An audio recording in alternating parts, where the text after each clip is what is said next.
धन्यवाद अप्पा.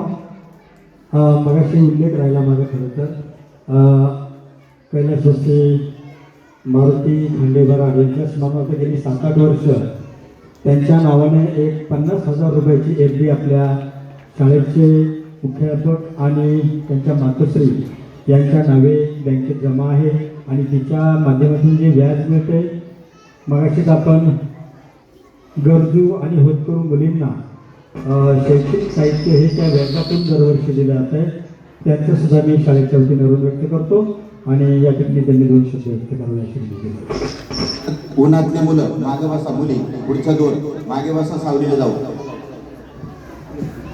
आदरणीय व्यासपीठ, सर्व शिक्षक वृंद, मुख्याध्यापक, सगळे पालक वर्ग आणि या ठिकाणी ह्या शाळेचे चैतन्य असलेले सर्व विद्यार्थी बालमित्र. मी पण ह्या शाळेत शिकून मोठी झाली आहे. या शाळेतले सगळी मुलं पाहिली की मला माझं बालपण आठवतं. दरवेळी आले की मी नॉस्टॅल्जिक होते थोडीशी की हां, आपण ह्या शाळेत शिकवलं, आम्ही कसं ग्राउंडवरती खेळायचो, कसं संचालन असायचं. या सगळ्या गोष्टी परत दरवर्षी मला नव्याने मिळतात. या सगळ्यांसाठी तुमचे सर्वांचे आभार. खरं तर या शाळेत आम्ही लहान असताना तर जे व्यासपीठावर बसले त्यांनी आम्हाला सगळ्यांना युनिफॉर्ममध्ये बघितले. छोटेपणी लहानपणी 2 शब्द स्टेजवरती येऊन बोलायचं, त्यावेळेला आमचा पायलट व्हायचा, म्हणजे पाय लेट कापायचे की नाही बाबा. की आता ह्या मुलांना एवढं डेअरिंग हे सगळं करताना बघताना खूप आनंद होतो. आणि मी आजही शाळेतून म्हणजे या परिसरातून कधी जाते त्यावेळेला माझ्या मुलांना दाखवत असते की अभिमानाने की ही माझी शाळा आहे. मला नेहमी या शाळेबद्दल आज आम्ही सगळी भावंड वेगवेगळ्या क्षेत्रामध्ये देशात विदेशात जी नावं मिळाले, ज्याचं जे रूप म्हणजे बीज रुजलंय ते इथं रुजलंय. त्यामुळे या शाळेबद्दल असणारा मान सन्मान सगळ्या गोष्टी म्हणजे एक वेगळीच आत्मीयता तिच्या ह्या मातीशी नाळ जुळली आहे, ती शब्दात नाही व्यक्त करता येते. मी 2 शब्द एक गोष्ट सांगते सगळ्यांना की एक छोटा मुलगा असतो तुमच्यासारखा. प्रत्येक मुलाला कसलं तरी काहीतरी अट्रॅक्शन असते की हां मला हे मिळालं पाहिजे. तसं त्या मुलाला एक मासा आणि फिश टँक पाहिजे असतो.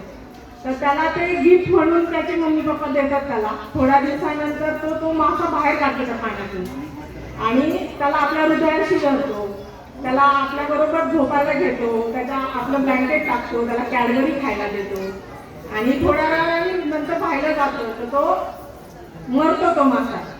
तर त्यावेळेला तो म्हणतो की ह्याला मी इतकं सगळं काही दिलं तरी हा मासा जगला नाही, ह्याच्या मागाला हा जबाबदार आहे. तो दुःखी होतो, खूप रडतो तो मुलगा.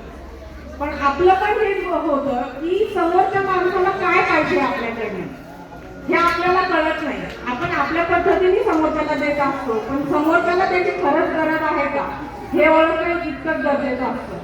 मागाशी जी मुलगी गाणं म्हणते, अक्षरशः अंगावरती रोमांच उभे राहिले की मला माझ्या हायस्कूलचे दिवस आठवले.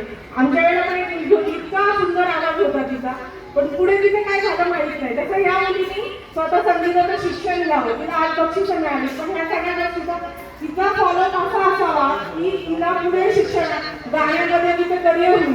इतका सुंदर आवाज आहे तिचा की त्यासाठी तिला काय प्रोत्साहन देता येईल, काय मदत करता येईल ही दिली गेली पाहिजे आणि तिचं गाणं जिवंत राहिलं पाहिजे. यासाठी आज समजा की आपल्या शाळेचं नाव रोशन करेल, त्यासाठी तिला ते प्रोत्साहन मिळालं पाहिजे. तिला खरंच कशाची गरज आहे की उद्या कोण पेटी शिकवणार आहे का, कोण गाणं शिकवणार आहे का, चांगला शिक्षक आहे का, या सगळ्या गोष्टी आपल्याला कुठल्या माध्यमातून उपलब्ध करून देता येईल याची आपण सगळ्यांनी काळजी घेतली पाहिजे.